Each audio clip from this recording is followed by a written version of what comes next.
So, welcome to Derry. Episode 2 begins with two things. First, we see the climax from the previous episode again. We're taken back into Lily's POV, watching how that muted monster baby, who was actually IT, crawled out of the screen and tore Teddy, Phil, and Susie apart in the most brutal way possible. Lily tried saving Susie until the very last moment because she was just a little kid.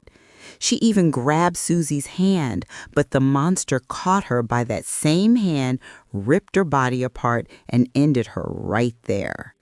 And that severed hand was still in Lily's grip. Now, sure, the monster could have gone after Lily too. It could have ended her right there. But why didn't it? Well, Lily was wearing that same turtle bracelet Maddie gave her, and in the IT universe, the turtle represents Machurin, the protector of the universe and IT's direct enemy, someone IT tries to stay far away from. Honestly, thank goodness for magical jewelry, because Lily's survival skills were about as useful as a chocolate teapot.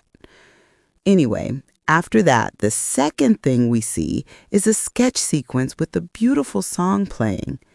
Indirectly, the lyrics tell us how Pennywise hunts people, manipulates them, and sparks fights between them. Then Lily wakes up from her sleep because now she's carrying a brand new trauma inside her. These nightmares haunt her every night. Her first trauma came from her father's death. He worked inside the pickle factory and got caught in a machine. His body was torn to pieces, and everyone blamed her for the accident. In fact, even her own mother blames her, and ever since that day, everyone at school and in the neighborhood calls her crazy, which is honestly wild, because if trauma were a sport, Lily would already have an Olympic medal. Anyway, the story now shifts to Ronnie, whose full or real name is Vernie Grogan. Two police officers are standing guard outside his house because Ronnie's father was suspected of Maddie's disappearance earlier. And during this time period, racism in Derry was at its peak, so naturally the police wanted to pin everything on him just because he was a black man. Now the officers are also blaming him for the deaths inside the theater, even though he wasn't even there. And the biggest thing, the three kids who died, Teddy, Phil, and Susie, their deaths are also being blamed on Hank. Everyone in town believes he's responsible. The police are guarding his house just to trap him. While they talk outside, we learn something important. Teddy, Phil, and Susie did die in the theater, but their bodies were never found. And that's shocking, unless you know IT. IT likes keeping the bodies of its victims to use later, which is why none were recovered from the theater. In fact, both cops and the rest of the townspeople believe that the Grogans ate the kids' bodies, which is just ridiculous. Racism in Derry was so high it could have climbed the water tower without a ladder. Inside the house, Hank's mother speaks to him. She tells him the town suspects him. Hank replies that people will always talk, and since he hasn't done anything, he has nothing to fear. Honestly, Hank has more confidence than Wi-Fi bars in a Starbucks. He knows everything that's going on, and meanwhile, Ronnie is secretly listening to the entire conversation. Ronnie's family consists only of her father and grandmother now. Her mother is no longer alive. Now, Ronnie's grandmother is definitely not happy with the racist behavior of the people in Derry. She wants Ronnie to start going back to school, study properly, and eventually leave Derry for good. She's old now, but Ronnie shouldn't have to face this level of racism anymore. Meanwhile, on the other side of town, we see Menyer Hanlon, who has now rented a house inside Derry. Today, his wife, Charlotte Hanlon, and his son, William Hanlon, arrive. Both of them really like the house. However, Charlotte quickly notices the racist attitude around here. It makes her uncomfortable. and she tells Hanlon that it might take some time for them to adjust. Hanlon motivates her, trying to stay positive. Honestly, the man's optimism is stronger than Derry's racism, which is saying a lot. Will goes to his room and finds a telescope, a gift from his father. Hanlon brought it after Charlotte suggested it because Will is extremely interested in science and always curious about the world and what lies beyond it. This moment also makes something clear. Hanlon is so busy with his work that he doesn't actually know much about his son's interests. So Charlotte keeps updating him about these things, hoping to strengthen the bond between father and son. Because without her, these two would bond once every 7 years like Pennywise's feeding cycle. Now, on the other side, we see Marsh. A curfew has been enforced throughout Derry. All kids need to return home before evening because IT hunts only at night. Meanwhile, Marsh is trying to hang out with Patty, the popular girl, and her 2 friends. She wants to fit into their group, but they barely give her any attention. Sometimes they talk to her, but only to gossip and nothing else. Patty's crew treats her like the free trial version of a friend, limited access, no features. From today, Ronnie also starts coming back to school. She used to study at the same school as them. Lily is there too, sitting in her class when Marsh tells her to stay away from Ronnie because everyone suspects Hank, Ronnie's father. But Lily doesn't believe any of that. She says both of them know what really happened. Just then, Will enters the class, late, and the teacher scolds him since he's the new admission. And on his very first day, a kid bullies him by pulling his chair, causing him to fall to the floor. Will hasn't even unpacked, and he's already getting the Derry welcome package, trauma plus bullying plus 0 mercy. We also learn that prayers are held inside the school for Pill, Phil, and Susie. Next, we return to Hanlon, who goes to headquarters to meet Fuller. Fuller tells him that among the 3 people who attacked him, one culprit has been caught. None other than Officer Masters, the same guy who previously disrespected him. Masters is being interrogated to find out who the other 2 were. He had always been hostile toward Hanlon and wanted to teach him a lesson. As of now, they still don't know the identities of his 2 partners, but with tougher interrogation, they expect to catch him soon. Hanlon starts to leave, but he tells Fuller that the gun recovered from Masters, the one he tried to kill him with, is a PM Makarov. Fuller replies that it's a Soviet-made gun, and even in such a tense situation, in the dark, Hanlon still noticed all that detail, which is seriously impressive. Man's eyes are so sharp he could probably spot a mosquito's license plate. Anyway, meanwhile, we see Charlotte, who had gone to the market to get groceries for dinner. As she walks through Derry, she notices how strangely people are looking at her. The same old racist behavior everywhere she goes. Then we get another glimpse, the Paul Bunyan statue that was being built. People in Derry weren't happy about it and were protesting against it. And of course, we've seen this statue in IT Chapter 1, and in Chapter 2, Pennywise brought it to life to attack the Losers Club. Derry is the only town where even public art tries to kill you. Anyway, walking further, Charlotte sees a young pharmacist, Norbert Keene. Everyone knows him. We saw him in IT Chapter 1. When Beverly first got her period, she went to buy tampons from his pharmacy, and Keene, being the creep he is, flirted with her. Beverly used that to her advantage, distracting him so the Losers Club boys could steal medicines from his store. Yes, the man is such a creep, he could make a mannequin uncomfortable. Anyway, next, Charlotte goes to a meat shop owned by Stan Crush, a name we hear in Chapter 2, since he becomes the landlord of Beverly's home. He talks to Charlotte a bit, greets her politely, and says he isn't shocked to see her. Outsiders rarely come here, so he was just a little surprised. Charlotte is still grabbing her groceries when she notices a group of boys beating up another boy in the distance. She immediately walks over to stop them. Everyone around stares at her like she is the problem. I mean, seriously, 3 boys beating up one kid was fine, but the moment someone speaks up against it, suddenly that's the issue? Derry is basically a town-sized red flag. She reaches home and tells her husband and Will about what she saw. She insists she will find those boys and go to their houses so they never do this again. But William tells her there's no need. She then asks if someone bullied him today, but he denies it and walks to his room, leaving his dinner behind. Hanlon lets him go and tells Charlotte she doesn't need to interfere in everything. He's done that before and it didn't end well. They begin to argue a bit, but Hanlon calms himself, apologizes, and tells her his mood isn't great today. Meanwhile, we see Ronnie sleeping at home, but she's clearly distressed. She looks at her mother's photograph and becomes upset, for a very strong reason. She pulls the blanket over herself, trying to sleep, but suddenly she feels something under her, like a heartbeat. When she tries to remove the blanket, it won't come off. The blanket gets longer and longer and then transforms into skin with visible nerves. Water begins to fill the space around her. In reality, Ronnie was now inside a pregnant woman's womb, like an unborn baby.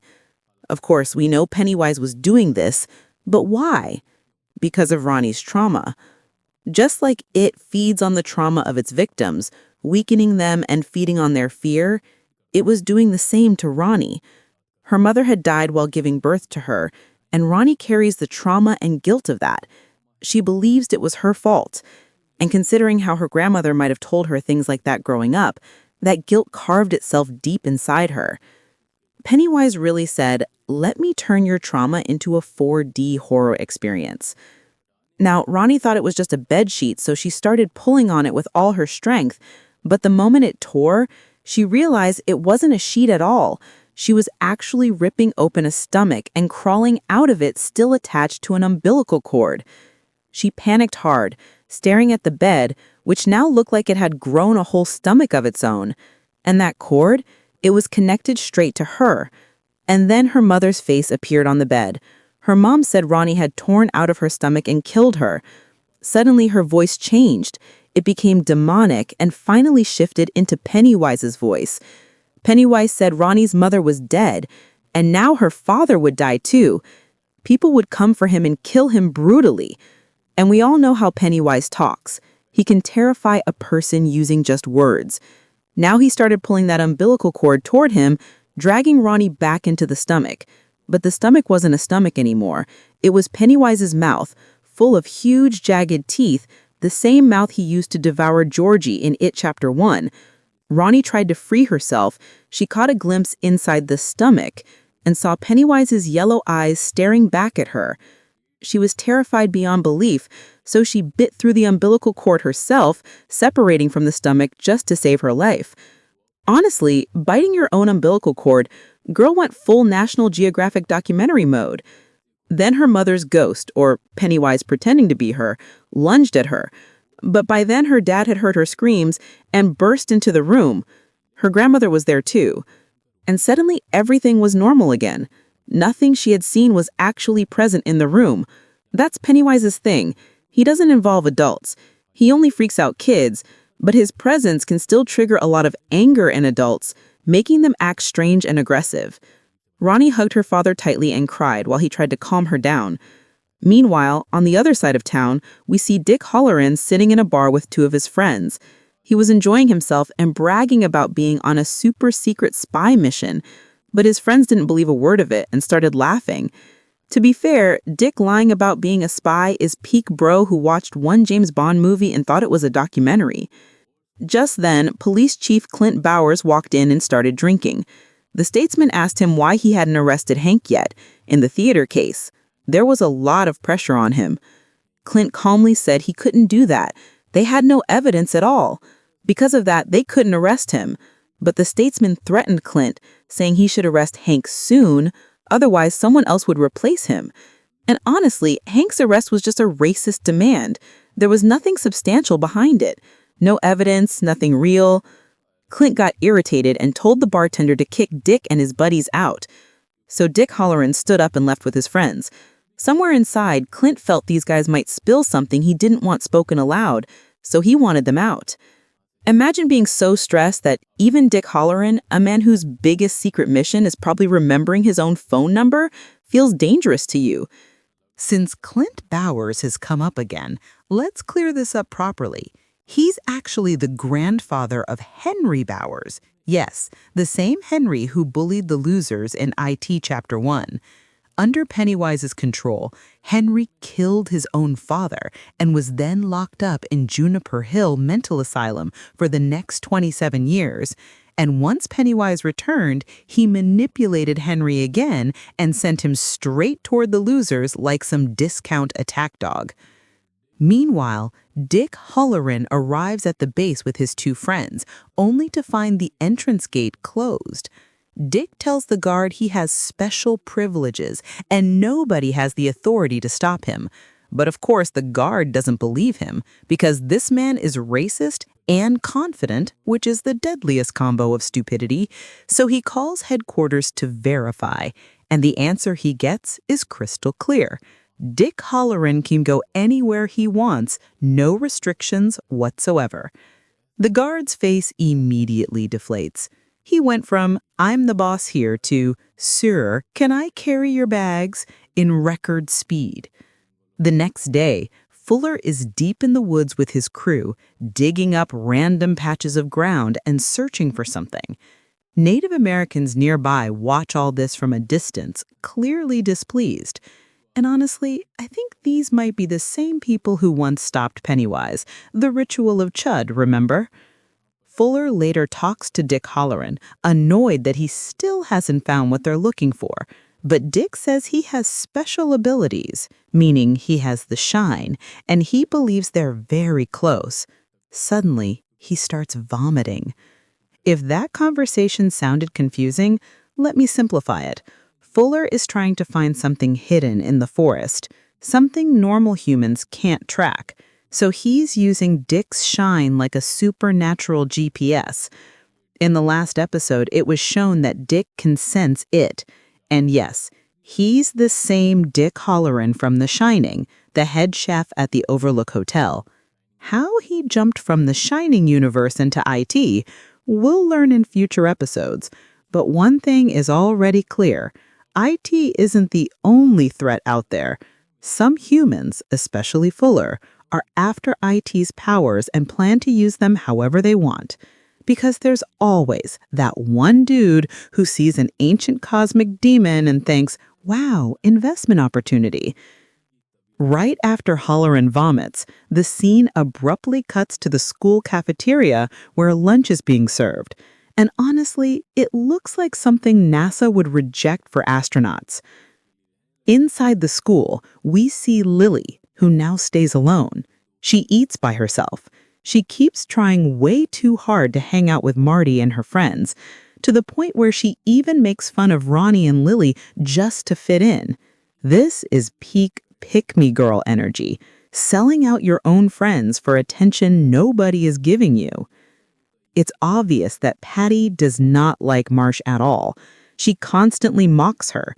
Marsh cracks a joke, Patty's friends start laughing, and Patty gets jealous. She immediately snaps at Marsh, roasting her outfit and saying she wore the same sweater yesterday. Marsh instantly shuts down. Marsh invites Lily to sit with her and Patty, but Lily ignores her and goes to sit alone. Then, Ronnie comes up to Lily and tells her that it has returned and that it threatened to take her father. She explains everything that happened to her. Then we see Lily talking to Ronnie about life in the town. She says that the girls were always nice to her before the incident. Lily tells Ronnie that the police won't arrest her father, Hank, because she had already told them that when everything started, Hank wasn't even inside the theater. Hearing this, Ronnie gets angry at her. She says that now the suspicion will fall on her father even more, and she yells at Lily for not telling the truth, that the monster had eaten everyone. But Lily says she can't say anything like that because if she does, they'll think she's insane and send her back to the mental asylum. Ronnie gets furious at this and stands up, shouting at Lily and even cursing her. The teacher hears the noise and takes Ronnie away. Meanwhile, Will is sitting on the floor near his locker eating lunch. A kid named Rich, who had met him earlier and behaved nicely in class, talks to him. Rich had even complimented his pencil. Suddenly, he sees Patty walking with Marsh, and his eyes light up immediately. Here we notice something. Marsh's eyes are glowing yellow, and her behavior is extremely strange. So could it be possible that her parents, and Marsh herself, are also under its control? Anyway, Rich really likes her, but she kind of ignores him, and Patty's friends flip him off with a middle finger. Middle school girls acting like they're in a biker gang? Peak comedy. Just then, a kid throws a stink bomb in the locker room. Will runs to escape it and accidentally bumps into the same teacher Ronnie yelled at earlier. The teacher assumes Will did it and gives him punishment. Detention. Now we cut back to Charlotte, who is out shopping. She visits a store called Secondhand Rose, the same place where her husband bought the telescope. Here's a detail. Secondhand Rose appears in both It movies. Bill, when he grew up, bought his iconic silver bike from this shop. And fun fact, the owner of the shop in the films is played by Stephen King, himself the author of It, The Shining, Pet Sematary, Salem Lot, Dr. Sleep, and many more. Back to the story. Ronnie and Will are both serving detention in the same room. They get to know each other and start talking. As we know, Will is obsessed with science and loves reading about outer space. Just then, they hear some noise outside. They look out and see police officers taking Lily away. At the station, Clint questions her about that night. She tells him clearly that Hank wasn't there and had done nothing wrong. But Clint, under pressure, wants Hank to be framed no matter what. He threatens Lily if she doesn't say Hank was there, then she becomes the main suspect, meaning she would be accused of killing those 3 kids since she was found covered in blood. They would send her back to Juniper Hill. Lily panics hearing this because she had been there before due to her mental issues and she never wants to go back. Clint asks her again if she is absolutely sure that Hank wasn't there. Out of fear, she says she's not completely sure, and that was enough. Hank gets arrested. Ronnie becomes extremely distressed and upset by all this. Honestly, Clint bending the law like it's made of Play-Doh just proves one thing. This man shouldn't be running a police station. He should be running a circus. People in their community had also started blaming them for everything. Meanwhile, Ronnie's grandmother was screaming nonstop, like full volume banshee mode. Grandma was yelling like someone unplugged her TV during her soap opera finale. Anyway, fed up with all this chaos, Ronnie heads straight to Lily's house. It's late at night, but she's banging on the gate like she's trying to break in. Lily's mom comes outside, sees Ronnie, and immediately starts calling her crazy. "Oh, lady, relax. She didn't come to steal your Wi-Fi." Just then, Lily comes downstairs from her room, and Ronnie asks her what she said about her father. Lily explains that Clint tricked her into saying those things. But Lily's mom doesn't care. She throws Ronnie out of the house. Ronnie starts shouting at Lily from outside. Meanwhile, in another scene, Halen goes inside the jail to meet Masters. He places the same Mac Raw PM gun on the table, the one the attacker used against him. And since Fuller believed the substers were behind the attack, this was probably Halen's way to double-check the truth himself. Halen tells Masters that he's used this gun before, and the problem with it is that it jams often. Halen couldn't even operate it properly. But that night, Masters loaded it instantly, in one smooth move. How? According to Halen, that means Masters couldn't have been part of the attack. Masters, however, keeps insisting that he was the one who attacked him. Halen starts provoking him, insulting him, even talking about his mother. Classic detective move, let me solve this case by being a professional jerk. Masters gets angry, grabs the gun, but fails to load it. This proves he wasn't part of the attack.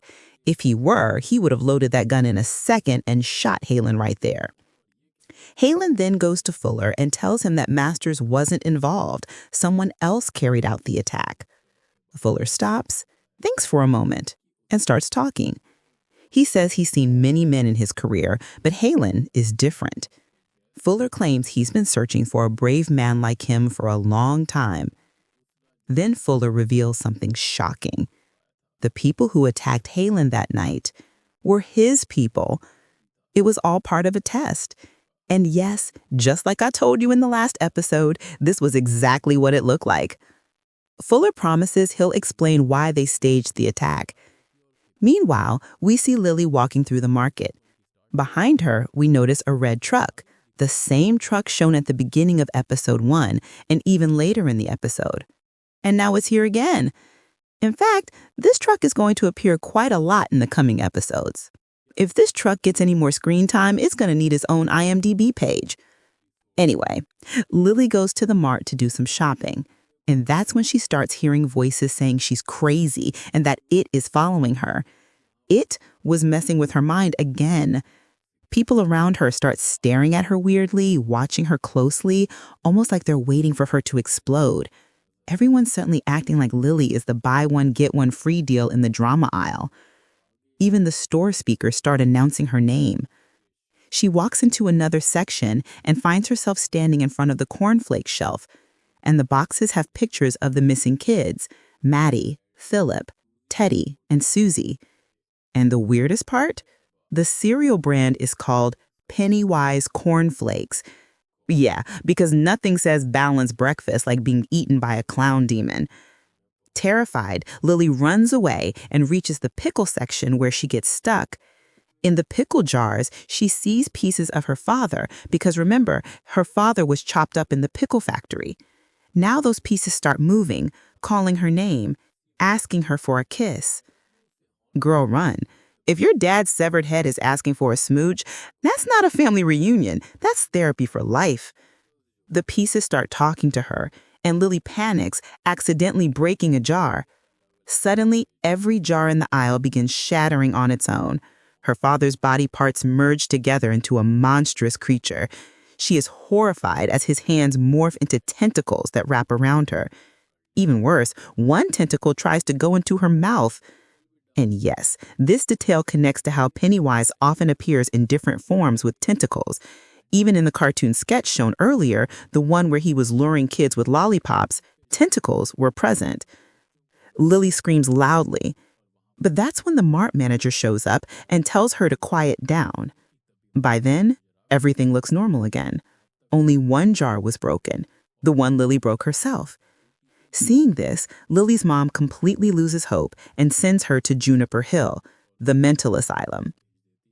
Meanwhile, Fuller tells Halen about his secret mission and takes him to a classified base, the same one where a lot of strange activity was happening earlier. Fuller explains that the Soviets are fully prepared to attack. If they want, they can launch missiles at different parts of the U.S. in minutes. To counter this, the U.S. found something else. Fuller reveals that something is buried beneath Derry, something with immense abilities. It can kill people just by scaring them, and if they manage to harness it, they could win the upcoming war without needing missiles. They don't yet know exactly what's buried there or what it can really do, which is why they needed Dick Halloran. His shine allows him to sense it. Just then, an officer arrives and reports that something has been found at the dig site. Dick Halloran comes along with him. Halen, Fuller, and Dick go with the officers to the site where a jeep is lifted from underground, filled with skeletons. These skeletons belong to gangsters still holding Tommy guns. Then we hear it. Hush, hush, hush. Here comes the boogeyman. And we all know exactly who that's referring to. Pennywise. Though yes, the same song was also used in Jeepers Creepers. And with that eerie song playing, boom, the episode ends. Honestly, Pennywise entering the scene like he's got theme music is next level villain confidence.